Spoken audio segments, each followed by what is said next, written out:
আসসালামু আলাইকুম রহমতুল্লাহ বরকাত।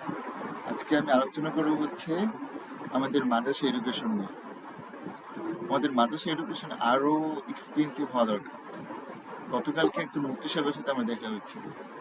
তিনি একজন মাদ্রাসার প্রায় তালিমাতের মতো, মানে প্রিন্সিপাল যে তার নিচে দায়িত্বে আছে। তো উনি আমাকে বললো যে তুমি কি করো। আমি বললাম যে মসজিদের দায়িত্বে আছি, পাশাপাশি পড়াশোনা করছি। ও আচ্ছা, তাহলে কত টাকা বেতন দেয়? প্রথমে তারা বেতনটা জিজ্ঞেস করে। তো বেতন দেওয়ার সাথে শুনে বললো, আউট ইনকামের কথা সব শুনে বললো যে তোমার স্যালারি এত, আমরা পেটে ব্যথা চলতে পারি না, আর তুমি এরকম ভাবে চলো। আমি বললাম জি। ওনাকে বললাম ব্যবসা ছাড়া আমাদের কোনো উপায় নেই, ব্যবসা আমাকে ধরতে হবে, আমাদেরকে আলেম সমাজকে ব্যবসা করতে হবে। আপনি বিদেশে দেখেন, পাকিস্তানে দেখেন, পাকিস্তানের মতো মানুষ, এখানে মানুষ মসজিদের পাশাপাশি মানুষ ব্যবসা করছে।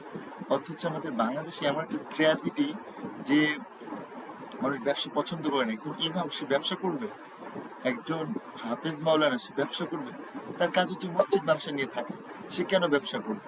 এরকম নিয়ে তাদের একটা মেন্টালিটি হয়ে গেছে।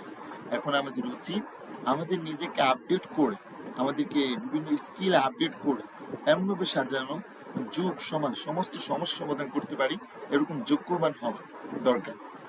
আমি, আপনারা জেনে খুশি হবেন, আমি মাদ্রাসায় ভর্তি হয়েছি। মাদ্রাসায় ভর্তি হওয়ার পরে আমি দেখলাম যে সেখানে যদি আমি সাধারণত ট্রাউজার, জুব্বার নিচে যদি ট্রাউজার পরে যাই, তাহলে সেখানে ক্ষোভের শেষ নেই। আর তারা যে লুঙ্গি পরে আছে, কোনো সমস্যা নেই, আমাকে বলে অনেক কথা বলে। সেজন্য প্রিয় ভাই আমার, আপনাদের উচিত আপনাদের মাইন্ডসেট আরো উন্নত করা।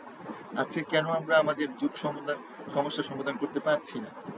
সেদিন একদিন আলেমকে দেখলাম, কি সুন্দর ভাষা, সুমধুর কণ্ঠস্বর, অথচ আমাদের আলেম সমাজের ভুঁড়ি বের হয়ে যায়, কথা বলতে পারি ঠিক মতো।